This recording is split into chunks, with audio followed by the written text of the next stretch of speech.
OverSoul 7 and the Museum of Time by Jane Roberts.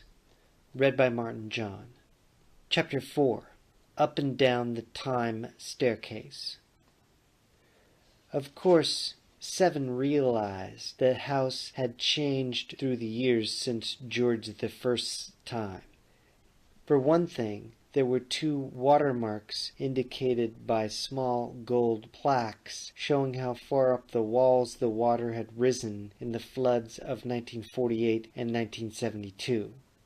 The 2 plaques were set about 2 feet apart, one above the other, just to the right of the marble fireplace in the waiting room.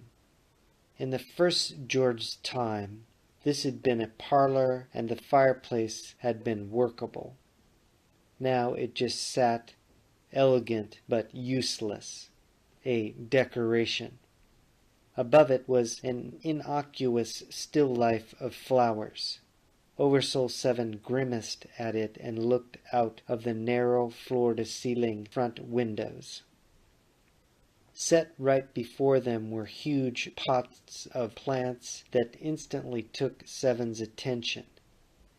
He was only vaguely aware of the cars speeding by just past the front sidewalk in a certain rhythm, as the traffic light at the corner by the bridge let swarms of traffic by.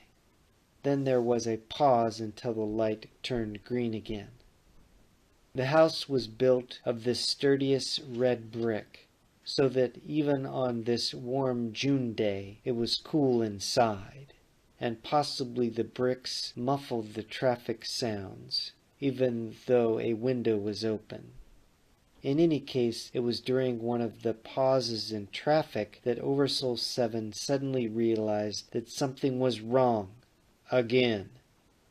There was a thick maroon rug on the dark wooden floor, but none in the entryway behind him, and Seven realized that he'd been hearing footsteps cross the tiled entry floor from the front door to the stairs. They'd been pacing, he realized, for some time, though no one but himself should have been in the house. Seven whirled around, astonished, for he caught sight of George Bainbridge the First just going up the stairs. Simultaneously, the sounds from the window seemed terribly different than they had only a moment ago. Seven spun around again. He stared, quite incredulous. Both the 19th century and 20th century streets existed at once, or nearly.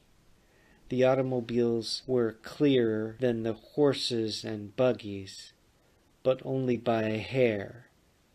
The houses across the street shimmered back and forth from their 19th century to 20th century appearances, and back again. A new house kept disappearing, and a lot took its place. The lot changed to the house again, so quickly that Seven blinked. He turned back toward the room to rub his eyes, but to his dismay, the process hadn't been confined to the outdoors.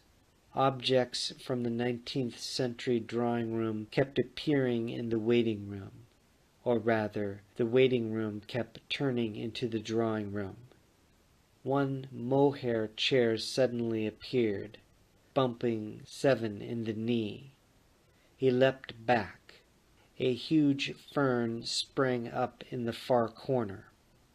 The coffee table beside Seven vanished and was replaced by a Victorian tea table, complete with pot of tea, 3 cups, and a bouquet of early summer roses from the yard. Actually, Seven saw, it was as if everything pulsated, but so quickly that he couldn't keep track.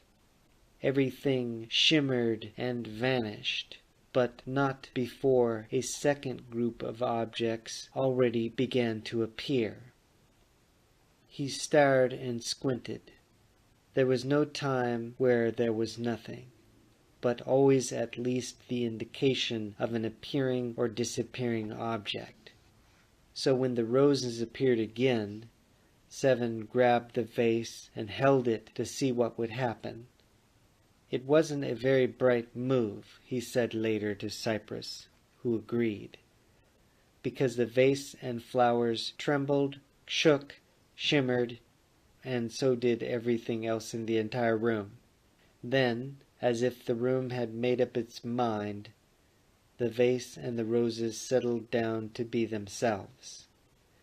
The Victorian tea table stayed. The flood watermarks were gone. The room didn't change back again, and 7 found himself standing in the wrong place and the wrong time. 7 gulped. Surely, he thought, this must be happening only to his own perception. That is, the 20th century house would be there for George III when he came home from stacking the garbage and buying the pickles. Wouldn't it? But there was no time to consider George III because 7 suddenly heard someone come in the back door.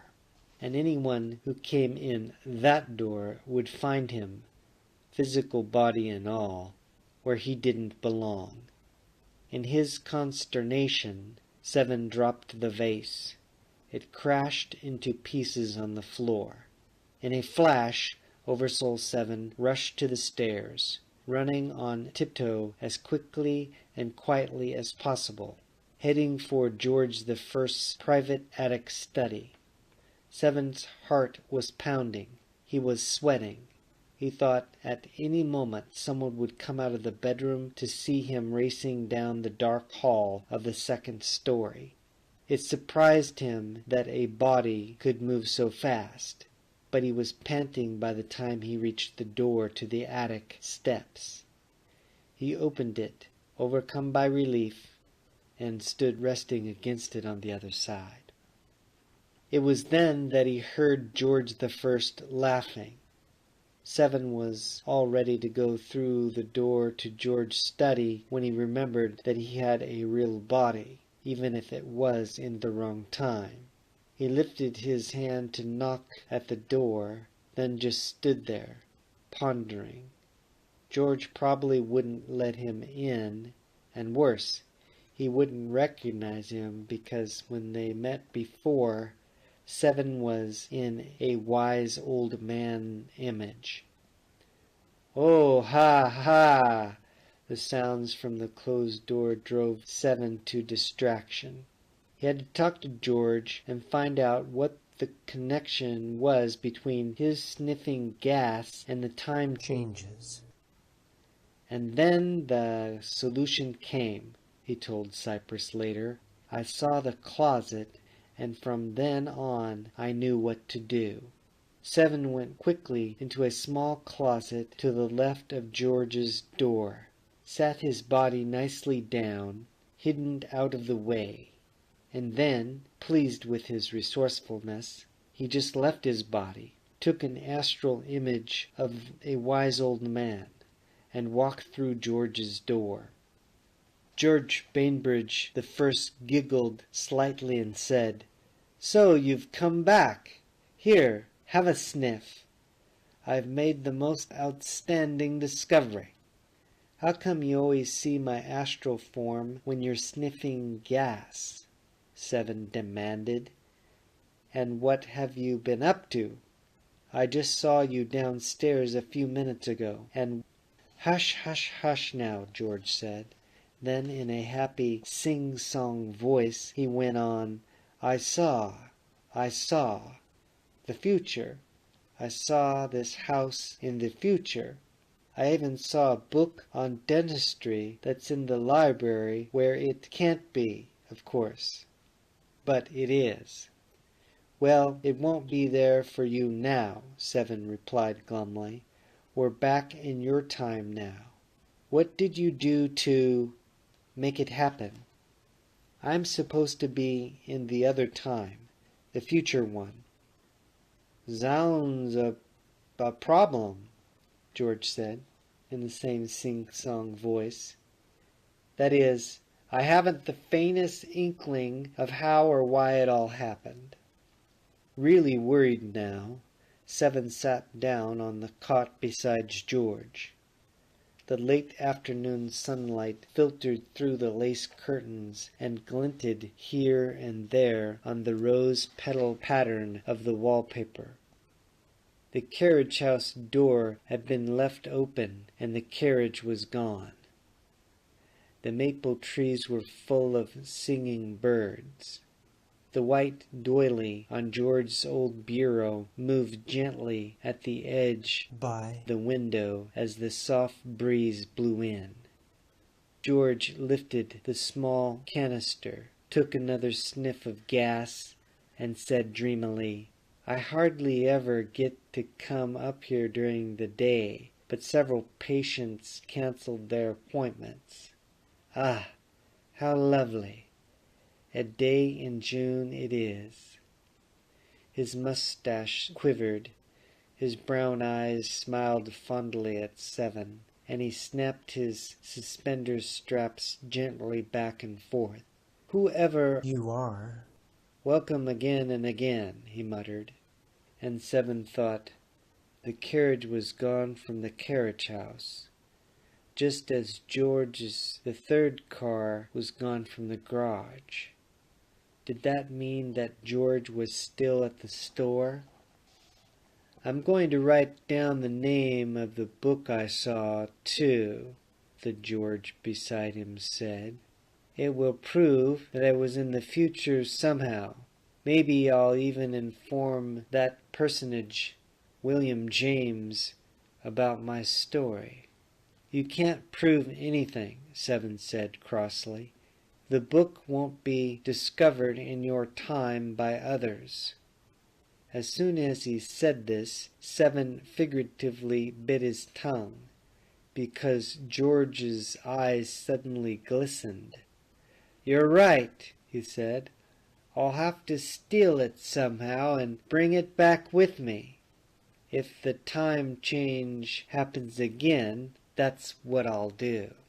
No, you mustn't do that," Seven cried. "I grabbed hold of a vase of flowers in your parlor when the times were changing back and forth, and when I held the vase, I got the time that went along with it." "My mind is clear as space," George said wonderingly. "You're saying that if I steal the future book, I might wind up there." "Exactly," Seven said, reminding himself of Cyprus. George half closed his eyes, leaned backward, and negligently played with the tassels on the belt of his maroon dressing gown. He wiggled his shoeless, black, stockinged feet and said smugly, "That would be most auspicious." "Auspicious? It would be disastrous," Seven cried. Just as he spoke, a sound from below caught his attention. "Zounds! It's the carriage," said George. "The housekeeper, Miss Norway, must be returning from her visit with her aunt. I suppose I'll have to make myself presentable and—" "Will you be quiet?" OverSoul 7 cried. He was thinking as fast as he could. If the carriage was returning in this time, then just possibly the car was pulling into the driveway in 1985, with the right George Bainbridge in it. Seven ran to the window. The carriage came slowly past the peony bushes. Seven waited until the horses drew up to the carriage house. Apparently Miss Norway was taking them all the way inside the barn, ignoring the hitching posts. Then with all his might, Seven imagined George's small Porsche car. He saw every detail in his mind, and he kept trying mentally to transpose the desired shape of the car over the carriage. One of the horses neighed, distracting him, and behind him George the First muttered dreamily, "What are you doing now?" The carriage shimmered, the horses disappeared, the car came into position, and then the horses and carriage and Miss Norway returned. Seven gasped because the Porsche also remained. Miss Norway got out of the carriage, apparently without seeing the automobile.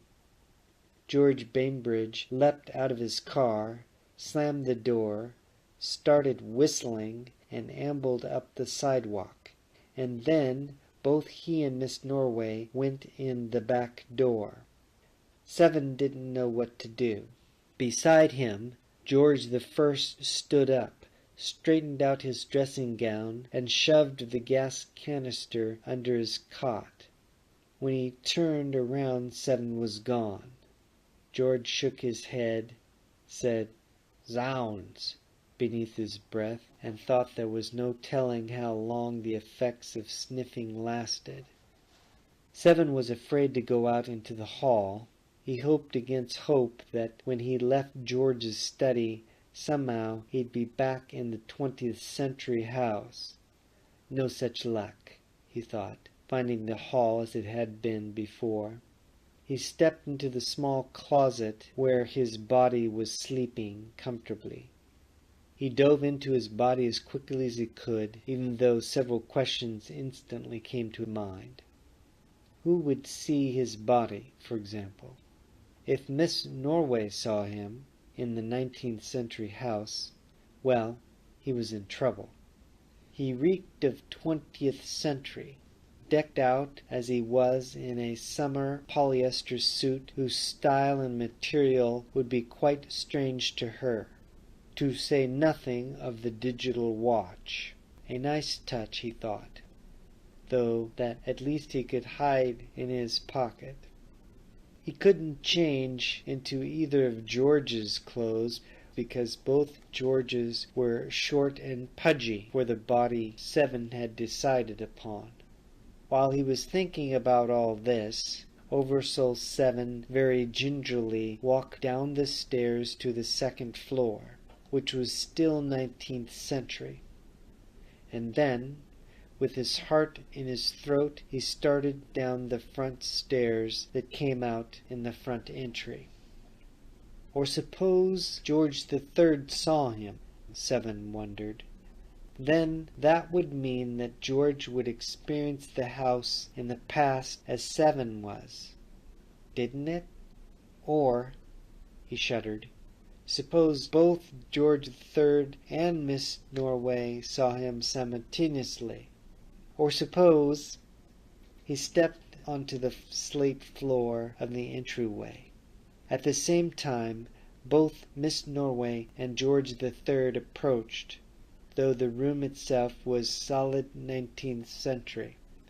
"Back," George announced. "Chores all done." "Super," he said, bouncing across the room. He loosened his tie, tossed his light summer jacket over what appeared to be a 19th century armchair, and said, "I've got some great new jokes, though." Zounds," Seven said. "What?" George asked, surprised. I meant super," Seven replied, blushing and realizing his mistake. "Oh, do you see anything different about the house or that chair?"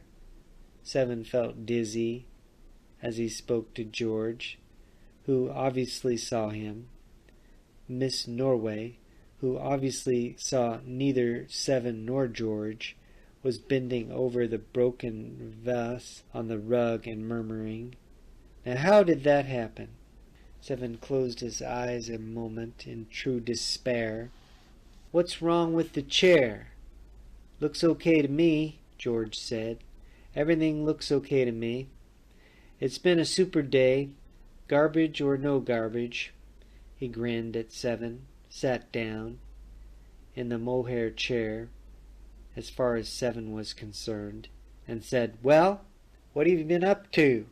Seven shook his head and suddenly began laughing. Tears fell down his face. George Bainbridge the Third was so pragmatic, so focused in his time and place that, well, anything else would seem an impossibility.